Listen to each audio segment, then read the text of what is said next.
नमस्कार,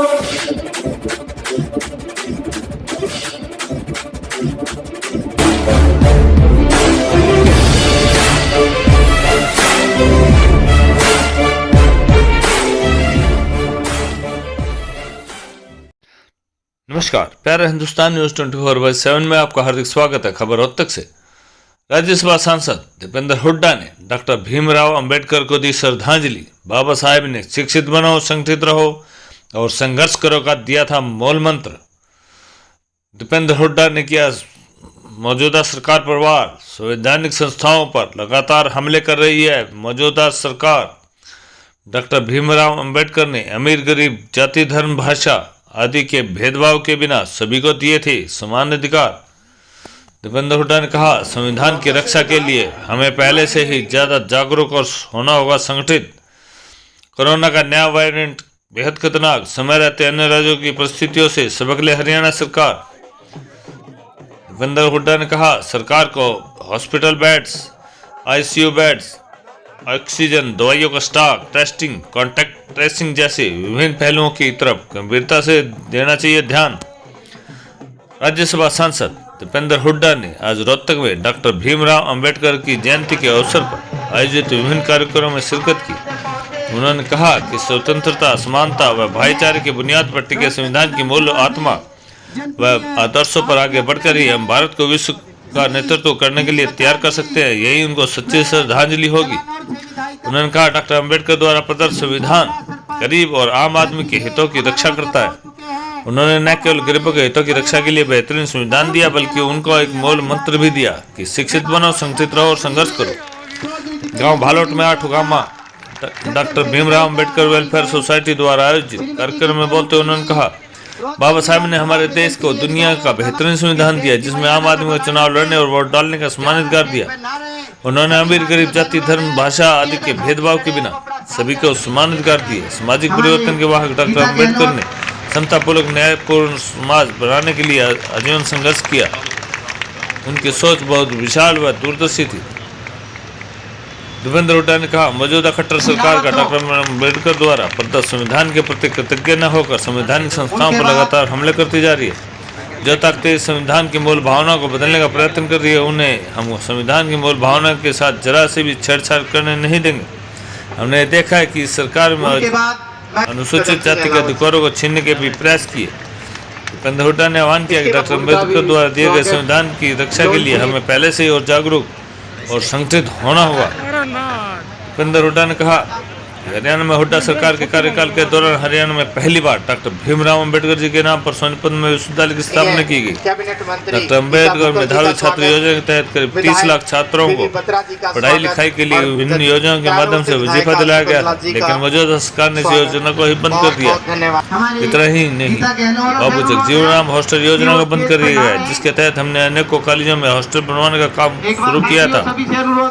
सांसद ने हरियाणा सरकार को समय रहते बाकी प्रदेशों की स्थिति को देखते हुए सबक लेते हुए चेताते हुए कहा कि कोरोना का नया वेरिएंट बेहद खतरनाक है और काफी तेजी से फैल रहा है। हरियाणा ने सिर्फ नाइट कर्फ्यू लगाकर सरकार खाना पूर्ति कर रही है। उन्होंने सवाल किया कि सरकार कोई ऐसा वैज्ञानिक तथ्य दिखाए जो यह बताता हो कि कोरोना का वायरस सिर्फ रात को ही संक्रमित करता है। सांसद ने कहा कि आज की परिस्थितियों में यह महामारी विकराल रूप धारण करती जा रही है। सरकार को नाइट कर्फ्यू जैसी खाना पूर्ति करने की बजाय हॉस्पिटल बेड्स, आईसीयू बेड्स की उपलब्धता, ऑक्सीजन व दवाइयों का स्टॉक, ज्यादा से ज्यादा टेस्टिंग, कॉन्टैक्ट ट्रेसिंग जैसे विभिन्न पहलुओं की तरफ गंभीरता से ध्यान देना होगा, ताकि टीकाकरण में उम्र की पाबंदी को भी तुरंत हटाकर हर उम्र के व्यक्ति को जल्द से जल्द टीका लगवाना चाहिए। उन्होंने हरियाणा वासियों से अपील की कि कोरोना संक्रमण से बचने के लिए हर कोई पूरी सावधानी बरते और सुरक्षा पर अमल करे। इस दौरान प्रमुख रूप से विधायक बीबी बत्रा, विधायक गीता बुखल, विधायक सुकुंदर खट्टर समेत स्थानीय गणमान्य लोग मौजूद थे। रोहतक से पिछले साल रह गया था क्योंकि कोरोना काल की वजह से, और आज भी हमारा देश, हमारा जो है विश्व और मानवता कोरोना के संकट से पूरी तरह से हम नहीं अभी निकल पाए हैं।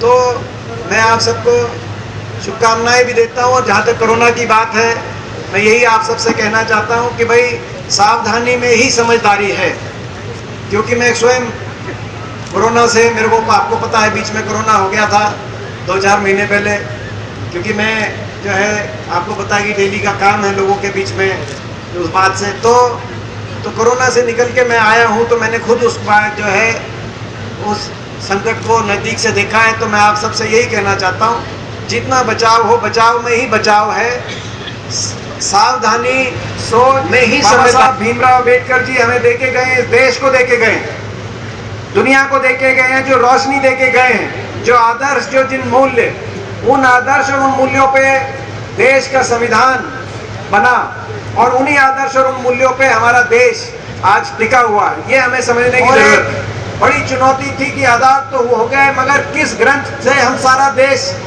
एक सूत्र से बंधेगा, कौन सा वो ग्रंथ होगा। और संविधान सभा की स्थापना हुई, ड्राफ्टिंग कमेटी बनी बाबा साहब भीमराव अम्बेडकर जी के नेतृत्व में। मुझे गर्व है कि उस ड्राफ्टिंग कमेटी में 18 सदस्य थे, जिसमें बाबा साहब के नेतृत्व में नेहरू जी, सरदार पटेल, मौलाना आज़ाद, डॉक्टर राजेंद्र प्रसाद और उन सब के साथ हमारे इस इलाके के चौधरी रणबीर सिंह जी को भी उस ड्राफ्टिंग कमेटी के अंदर एक सदस्य के रूप में शामिल होने का अवसर प्राप्त हुआ। और उस संविधान सभा ने, उस ड्राफ्टिंग कमेटी ने 3 साल मेहनत करी, और 3 साल के बाद एक देश के ऐसे संविधान को देश को दिया, जो मैं मानता हूं दुनिया का सबसे खूबसूरत किताब। 3 आदर्शों पे, 3 सिद्धांतों के आधार पे जो देश का संविधान दिया, जो बाबा साहब कहते थे 3 सिद्धांत। पहला सिद्धांत बराबरी, एक कलम से बराबरी। टाटा, बिरला, अदानी, अंबानी से लेकर देश के सबसे गरीब आदमी तक संविधानिक हक सभी के बराबर। बहुत से संविधानों में नहीं है देश दुनिया के, और बाकी संविधानों की तुलना करें हम तो तीसरा मूल मंत्र दिया कि हाँ, बराबरी भी होनी चाहिए, स्वतंत्रता भी होनी चाहिए, मगर बराबरी और स्वतंत्रता के साथ साथ भाईचारा, इक्वालिटी, फ्रीडम एंड फ्रेटर्निटी, भाईचारा, तीसरा मूल मंत्र बाबा साहब ने दिया कि ये 3 मूल मंत्र। क्योंकि अगर बराबरी और स्वतंत्रता होगी मगर आपस में लड़ेंगे, भाईचारे के साथ नहीं चलेंगे, तो देश आगे नहीं बढ़ पाएगा। तो तीसरा मूल मंत्र भी उतना अनिवार्य। भाईचारे 3 आदर्शों के साथ, इनके आधार पर संविधान की रचना हुई। और आज तक जिस देश के बारे में भविष्यवाणी ये थी कि देश कुछ हफ्ते नहीं पकड़ेगा, आज तक 70 साल के बाद भी उस देश ने जिन मुल्कों ने ऐसी भविष्यवाणियां करी थी, उन मुल्कों को पीछे छोड़ते हुए, उन मुल्कों के छक्के छुड़ाते हुए हिंदुस्तान 21वीं सदी में सबसे मजबूती से आगे बढ़ता हुआ जो देश बना है, वो उस सोच की वजह से बना है।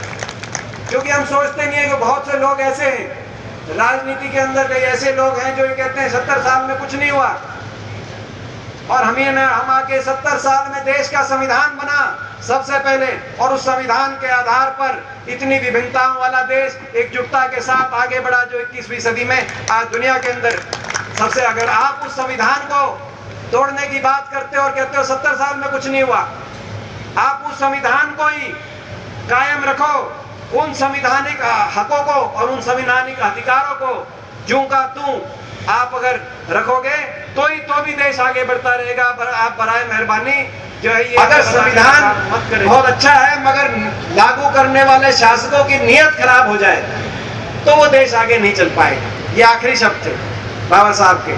तो आज जो मौजूदा सरकार की कार्यशैली है, उसको देख के ऐसा लगता है कि बाबा साहब ने कहीं ना कहीं उनके चिंतन में ऐसे लोगों के बारे में भी चिंतन करी होगी कि जो संविधानिक, आज जो एक एक करके संविधानिक हकों पे प्रहार जो देश के अंदर हम देख रहे हैं, संविधानिक संस्थाओं पे प्रहार देख रहे हैं, स्वतंत्रता की जो भावना थी, अभिव्यक्ति की, धर्म की, पंथ की स्वतंत्रता, उस पे हम प्रहार हम देख रहे हैं। जो पिछड़े और शोषित वर्गों के लिए जो अधिकार सरकारी क्षेत्र में जो अधिकारों की और बाकी सारे अधिकार दिए गए थे, उन पे हम आक्रमण जो देखते हैं, तो इस संविधान मन में पीड़ा, किसी भी कोई व्यक्ति हो, कोई सरकार हो, कोई राजनीतिक शक्तियां हो, इस संविधान को 1 इंच भी हम बदलने नहीं देंगे। लड़ाई लड़ेंगे इस संविधान को जूगा तू साथ रखने के लिए। ये हमारी सरकार, एक समय था कि विकास का पहिया तेजी से घूमता था। रोहतक की बात हो या हरियाणा की बात हो, देश में सबसे तेजी से आगे बढ़ता हुआ प्रदेश था। कहीं आईएमटी बन आ रही थी, इंडस्ट्रियल मॉडल टाउनशिप, तो कहीं मेट्रो आ रही थी, कहीं 4 लेन के हाईवे आ रहे थे, तो कहीं यूनिवर्सिटी आ रही थी, कहीं स्टेडियम खेल के बन रहे थे, तो कहीं यूनिवर्सिटियां बन रही थी। बाबा साहब भीमराव अंबेडकर यूनिवर्सिटी के नाम से यूनिवर्सिटी स्थापित की गई अपनी सरकार में सोनीपत के अंदर, आपने देखा। तो जो है अपना मूर्धन के अंदर छोटू राम के नाम से यूनिवर्सिटी स्थापित की गई, लाला लाजपत राय के नाम से हिसार में उस समय यूनिवर्सिटी स्थापित की गई, तो पंडित जो है अपना हमारे राम शर्मा जी के नाम से। तो पूरे प्रदेश के अंदर एक एक करके जो यूनिवर्सिटीज और ढांचा तैयार किया जा रहा था। दुख की बात यह कि सरकार ने, जो मौजूदा सरकार हरियाणा सरकार, इसने हरियाणा को पटरी से इतना उतार दिया इन 7 साल में कि आज वो प्रदेश जो विकास की तरफ सबसे तेजी से बढ़ता हुआ नंबर 1 का प्रदेश था, आज बेरोजगारी में नंबर 1 का प्रदेश बन गया। निवेश हुआ नहीं, बेरोजगारी में हरियाणा का नंबर 1 का मतलब नहीं बनता। दिल्ली के 3 तरफ हमें सबसे ज्यादा निवेश हरियाणा में होना चाहिए पहले तो। आज यूपी, बिहार, जम्मू कश्मीर से ज्यादा बेरोजगारी हरियाणा के अंदर। और नए काम करने की बात तो दूर है, सोच, मुझे दुख इस बात का, मुझे दर्द इस बात का होता है कि एक सोच होती है कि कैसे आगे लेके जाएंगे। नया काम तो छोड़ो, पुराने भी जो मंजूरशुदा प्रोजेक्ट थे यूं के यूं कैंसिल हो गए। मैं उदाहरण केवल आपको 2 देता हूं, उससे आप मेरा दर्द समझना। महम के अंदर मैंने एयरपोर्ट मंजूर कराया था, आपको पता है, जो इंटरनेशनल एयरपोर्ट अब जेवर में बन रहा है उत्तर प्रदेश में। मुख्यमंत्री जी के नाम के तरफ से दर्द के 2 शब्द भी नहीं आए जब यहाँ से मंजूर हुआ एयरपोर्ट आज इंटरनेशनल एयरपोर्ट महम में बन रहा होता। बहादुरगढ़ से मेट्रो रोहतक होके और आरटीएस महम तक जुड़ रहा होता। इंडस्ट्री आईएमटी जो रोहतक में थी, एक आईएमटी मदीना के अंदर जो बन रही थी, वो आईएमटी मदीना में बन रही होती। आगने वाली हमारी पीढ़ी का क्या भविष्य हो सकता है, आप ये सोच सकते थे। इस सोच के साथ चले थे, उस सोच में कितना बड़ा पंचर कर दिया इन लोगों ने, वो सोच ही नहीं। तो आज मैं समझता हूँ कि आने वाला समय हमको और आपको सोच समझ के दोबारा से विकास और खुशहाली और भाईचारे की तरफ हमें लेके जाना है। भाई भट्टा ही बिठा दिया, उसमें सारे मुद्दे आ गए, ये ठीक बात है ना। किसान भी सड़क पे है, कर्मचारी भी सड़क पे है, हमारे जो है यहाँ तक कि छोटा व्यापारी भी आज जो है उसकी आर्थिक मंदी से इतना परेशान है। वो भी जब अपनी दुकान में बैठता है तो अगर कोई उससे कुछ मांगने आ जाए, कोई गरीब आदमी, जैसे जो है पहले गल्ला भरा रहता था, कुछ गरीब आदमी को भी देता था, कोई मांगने आ जाए तो अपना पढ़ा हुआ अखबार नजर फेर के दोबारा से पढ़ने लग जाता है। यही बात है कि नहीं, यही चल रही है कि नहीं? ये आज इन्होंने इतना बुरा हाल कर दिया, तो दोबारा से प्रदेश को बचाना पड़ेगा।